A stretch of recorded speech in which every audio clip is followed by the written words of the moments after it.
This video is about the recovery process after a vaginoplasty, and I tend to split this up into hospital stay, under 3 months, and more than 3 months out, and I think the rationale for that will hopefully be logical as you watch this video. But let's start with the hospital stay. So you're in the hospital between 3 and 5 days. Before you go home, I take your surgical drain, your dressing off, and your packing out. You can walk as soon as you want to after surgery. A few folks will get up the day of surgery. Most folks will get up the day after surgery. The goal of really going home boils down to, is your pain controlled on oral pain meds, and are you stable enough on your feet to go home? And then once you're checking those boxes and you're having a diet, you're good to go home. There is about a 20% chance that you could go home with a urinary catheter after surgery. The bladder can be sleepy after surgery for a variety of reasons. What really adds up to that would be the surgery itself, because we kind of have to move the base of the bladder away from the rectum to make the canal. It's the fact that you're getting anesthesia, narcotics, or pain meds also make the bladder sleepy, and then not getting up and moving around as often as you would at home can also be the last thing that contributes to needing to go home with a urinary catheter. It very, very rarely lasts more than 1 week after surgery. So let's go into the next phase, which is under 3 months. So I see you back 1 week after surgery if you have a urinary catheter in.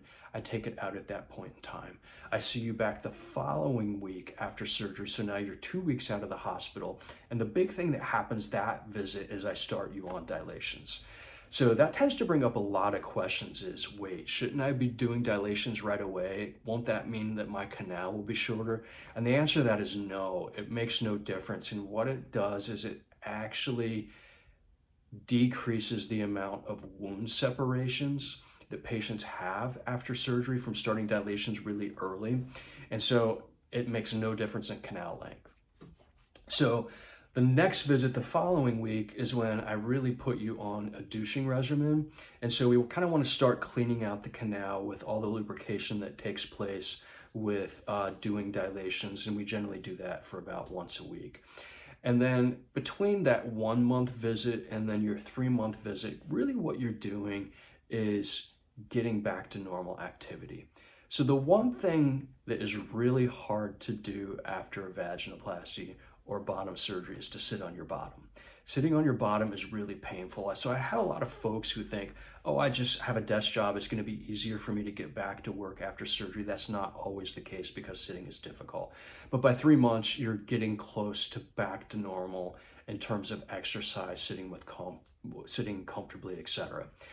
3 months out is just added layers of healing. So working with pelvic floor physical therapy is going to help any remnants of pelvic pain. Your sensations really starts to return in terms of orgasmic ability, getting clitoral sensation back. And then a lot of things like scar softening and tissue repositioning can happen at that point in time. Hope this was helpful. Thank you.